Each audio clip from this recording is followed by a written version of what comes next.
베델교회는 제가 와서 함께 예배드릴 때마다 참 많은 힘을 얻습니다.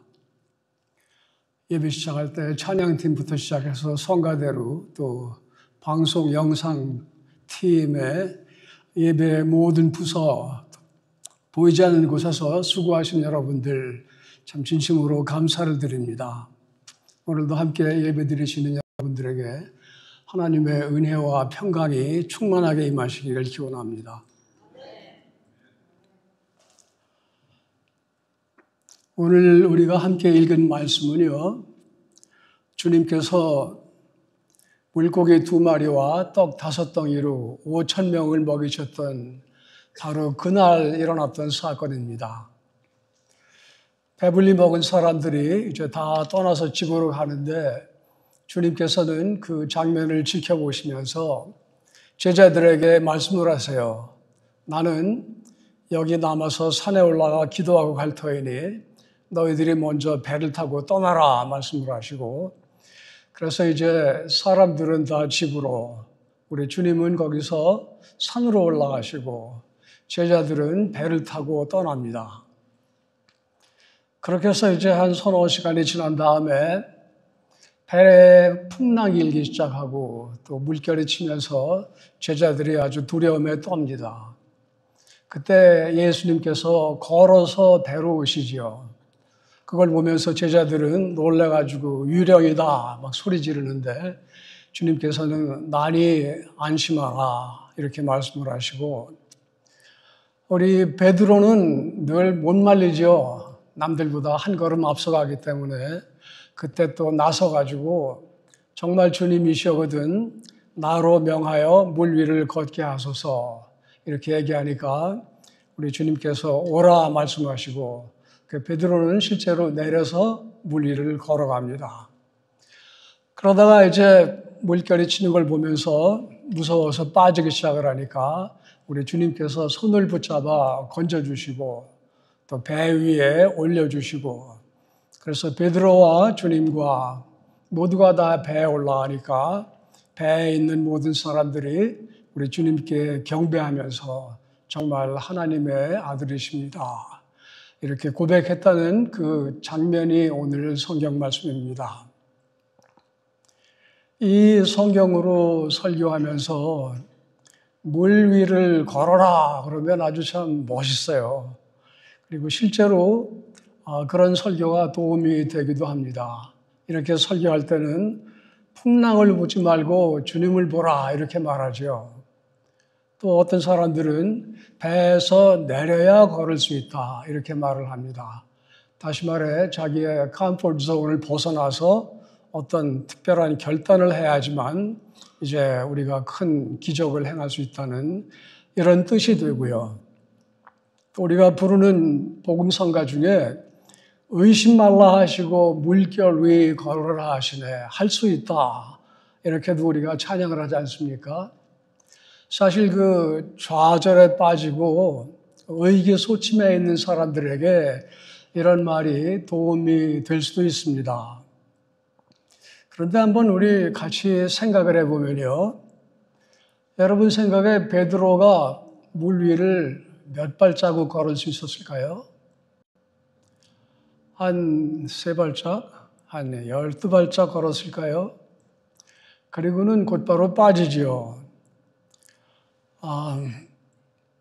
사람들이 말할 때 풍랑을 보지 말고 주님을 보라.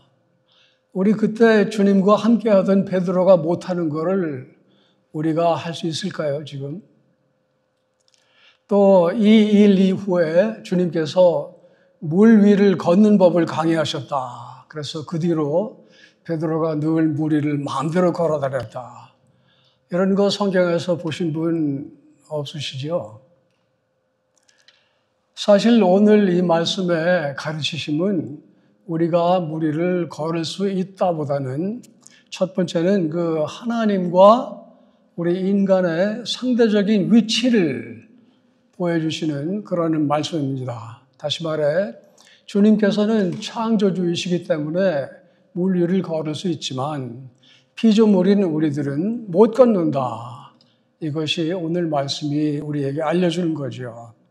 그래서 하나님은 창조주이시고 우리는 피조물이고, 하나님은 전능하신 분이고 우리는 연약한 육신을 입고 있는 사람들이고, 하나님은 찬양과 경배를 받을 대상이시지만 우리는 그분을 경배하고 예배하는 예배자다. 이것을 깨닫게 해주시는 말씀이 사실은 오늘의 말씀입니다.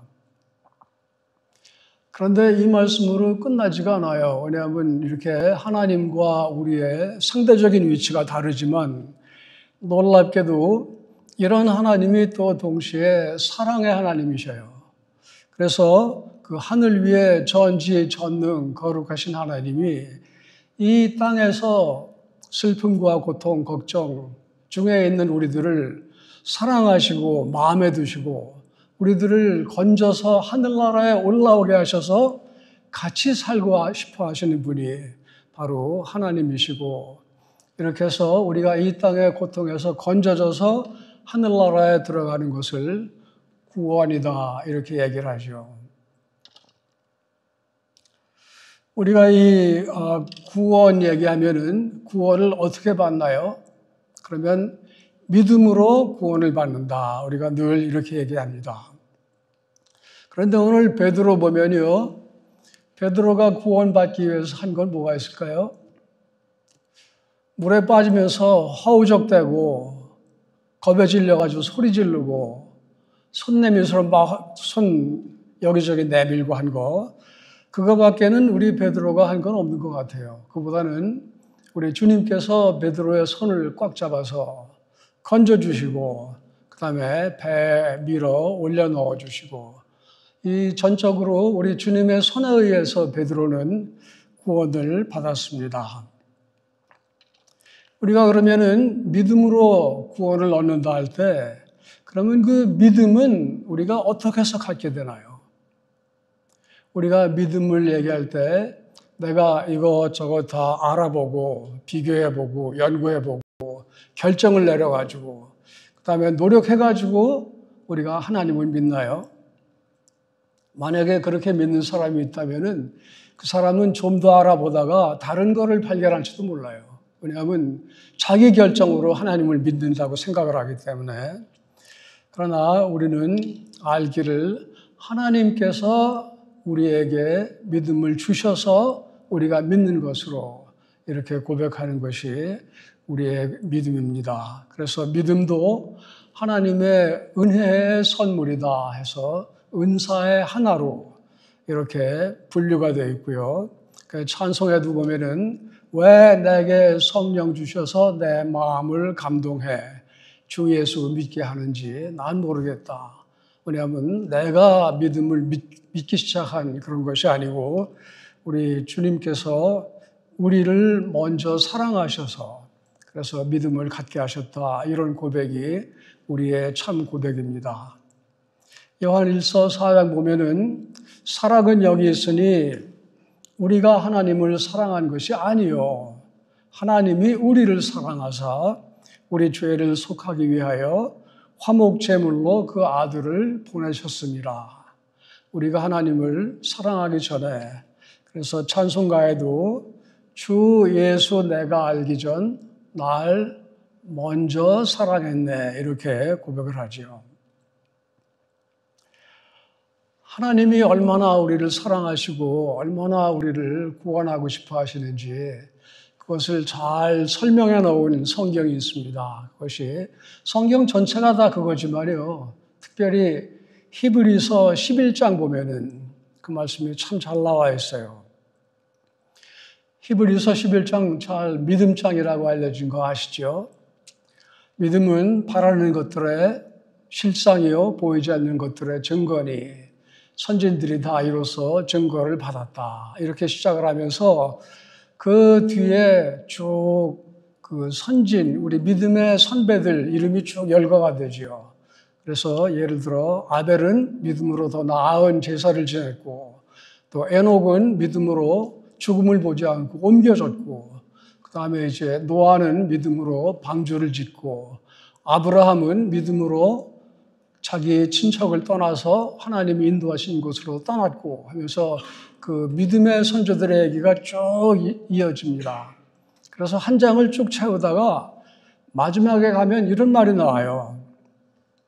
이 사람들이 다 믿음으로 말미암아 증거를 받았으나 약속을 받지 못하였으니 이는 하나님이 우리를 위하여 더 좋은 것을 예비하셨은즉 우리가 아니면 저희로 온전함을 이루지 못하게 하려 하심이니라. 이 말씀 무슨 말씀인지 금방 파악이 되십니까? 이 사람들이 이 에녹부터 시작해서 아벨부터 시작해서 히브리서 11장에 열거된 우리 모든 믿음의 선조들, 이 모든 사람들이 다 믿음으로 말미암아 증거를 받았으나, 증거를 받았다는 말은 하나님께 인정을 받았다 이런 뜻이에요. 인정을 받는 그런 믿음의 삶을 살았지만 약속을 받지 못하였으니, 이 약속이라는 것은 다시 말해 천국에 들어가서 하나님과 함께 사는 그 천국의 완성을 얘기하는 건데요.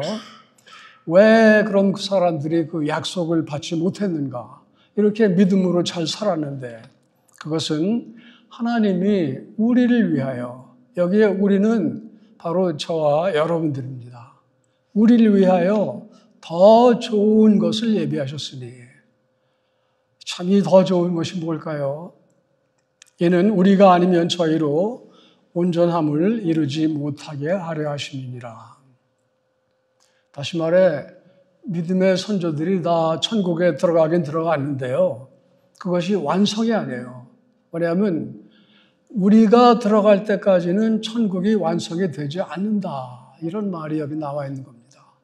다시 말해 하나님께서는 그 믿음의 선조들이 다 천국 문을 들어갔는데 그 문을 붙잡고 열고 계신 거예요. 왜냐하면 우리가 들어올 때를 기다리면서. 그래서 우리가 들어가야 하지만 드디어 천국이 완성된다. 이렇게 말씀을 하는 성경이 바로 히브리서 11장입니다. 얼마나 우리들을 참 마음에 드시고 사랑하시고 우리들이 천국 오기를 간절히 소망하시는지 그거를 말씀해 주시는 그런 성경 구절이지요. 오늘 말씀에서 또 한 가지 우리에게 가르침 주시는 것은 우리가 구원을 받았으면은 그 다음에 그 구원의 완성을 위해서 정진을 해야 된다. 그 말씀이 여기에 나와 있습니다. 우리 베드로도 예수님도 다른 제자들도 다 배에 오르고 그래서 이제 풍랑은 다 멎었죠. 그러면 이제 뭐 하나요? 그러면 거기서 이제 뱃노래가 시작이 되나요? 그건 아니죠. 배를 타고 지금 목적지가 있습니다. 그래서 주님과 함께 목적지로 정진해 나가야 되는 거죠. 우리가 구원받았다 이렇게 얘기하면요. 그거를 다른 말로 하면은 거듭났다 이렇게 말하죠. 그거를 또 영어로 말할 때는 born again 이렇게 말을 하죠. 그 얘기는 뭡니까? 막 태어났다 이런 뜻입니다. 구원받은 거는 막 태어난 거예요. 새로운 영적 존재로 구원받은 존재로 바뀐 시작이라는 뜻이죠. 그런데 모든 태어난 생명은 반드시 성장을 해야 돼요. 그런데 만약에 아기를 낳는데 애가 자라지 않는다고 생각을 해보세요. 그 부모와 그 주위에 주는 상심과 고통이 이루 말할 수 없는 겁니다. 그래서 우리도 마찬가지로 우리 주님 손에 의해서 구원을 받았다면은 그 다음은 다음 과정, 다시 말해 믿음의 성장으로 가야 돼요. 그것을 우리 어려운 말로 하면 sanctification 이런 말을 쓰기도 하고 또 성화다 이런 말을 쓰지요. 그래서 우리가 은혜를 얘기할 때 선제 은총이다. 내가 알기 전에 하나님이 나를 먼저 사랑하셨다. 그다음에 구원의 은총이다. 그래서 내가 그 사랑을 깨닫고 사랑을 받아들여서 구원받았다. 이것이 구원의 은총이고 그 다음에 꼭 따라야 되는 것이 바로 성화의 은총이에요. sanctification. 이 영적으로 태어나긴 했는데 born again이 되긴 됐는데 자라질 않으면요. 다시 말해 영적 갓난아기로 그냥 남아있으면요. 내가 구원 받았나 안 받았나 이것이 늘 헛갈려요. 어떤 때는 받은 것 같다가 어떤 때는 아닌 것 같다가 그래가지고 의외로 쉽게 이단의 미혹, 세상 유혹에 넘어갑니다. 그래서 이단이 노리는 것이 바로 이런 영적 어린아이들이죠. 잘 모르는 사람들에게 다가가가지고 뭔가를 이렇게 미혹을 하면은 쉽게 넘어가는 이것이 영적 미숙아의 갓난아기 같은 그런 상태고요. 또 이런 영적 갓난아기들은 그렇기 때문에 믿음 안에서 약속된 그 축복들을 충분히 누리지를 못하는 거예요. 가끔씩 맛은 보겠지만 그러나 거기에 깊이 들어가지 못하고 영적으로 힘있게 서지를 못하는 이런 상태가 됩니다. 빌립보서 2장 보면은 그러므로 나의 사랑하는 자들아 너희가 나 있을 때뿐 아니라 더욱 지금 나 없을 때에도 항상 복종하여 두렵고 떨림으로 너희 구원을 이루라 이렇게 말씀을 하고요. 에베소서 4장 보면은 우리가 다 하나님의 아들을 믿는 것과 아는 일에 하나가 되어 온전한 사람을 이루어 그리스도의 장성한 분량이 충만한 데까지 이르리니 이렇게 말씀을 합니다. 이 둘 다 무슨 말씀이냐 하면은 우리가 믿는 사람이 되었으면 믿음으로 성장해서 장성한 이런 온전한 사람이 되어라 하는 이런 말씀을 성경에서 주고 있는 거죠. 그리스도의 그 장성한 분량을 채워가는 믿음, 그것은 나는 매일 죽고 내 안에 그리스도께서 사시는 이런 삶이고요. 또 하나님의 사랑과 은혜, 이거를 그저 샘플로만 맛보는 게 아니고 매일매일 그 속에 깊이 들어가서 흔들리지 않는 이런 은혜의 삶을 사는 거고요. 그렇기 때문에 우리 삶의 평안과 기쁨, 만족, 감사함이 늘 넘치는 이런 삶을 사는 것이 바로 장성한 분량에 이르는 이런 사람들의 삶입니다. 그래서 내 주 예수 모신 곳이 그 어디나 하늘나라 이 찬송을 아무 때고 어디서고 어떤 상황에서도 실제로 부르고 누리는 것이 이것이 장성한 이런 신앙인들의 모습이고요. 여러분 우리 베델교회를 한번 생각을 해보면요. 여러분 태어날 때부터 나 예수 믿겠다 하고 태어나신 분 여기 있으십니까? 그런 분 없죠. 저도 교회를 오래 다녔지만 40대 중반 될 때까지도 믿음이 뭔지도 성경이 뭔지도 모르고 그리고 교회에 오래 다녔던 사람이고요. 여기 여러분 자라면서 내가 자라면 산타클라라에 가서 베델교회 다녀야지 이러고 여기 오신 분 계세요? 그런 거 아니죠. 다 오늘 찬양에서 불렀지만 모든 것이 은혜. 내가 지나고 나는 것 지금은 알지 못하지만 알고 보니까 우리 하나님께서 은혜로 나를 인도하시고 구원하시고 이곳까지 오게 하셔서 이렇게 베델교회 이 방주에 올려놓아 주신 거 이것이 바로 하나님의 은혜입니다. 그래서 우리는 이런 걸 생각할 때마다 모든 것이 은혜, 나를 여기까지 지금까지 인도하신 하나님께 감사하고 그래서 이제 우리가 이렇게 함께 올라탄 이 귀한 구원의 방주 베델교회 참 소중하게 생각하고 가꾸고요.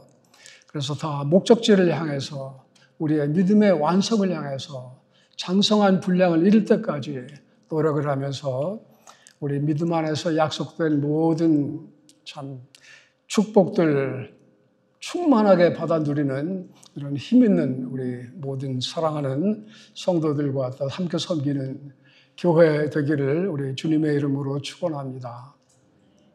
우리 같이 기도하십시다.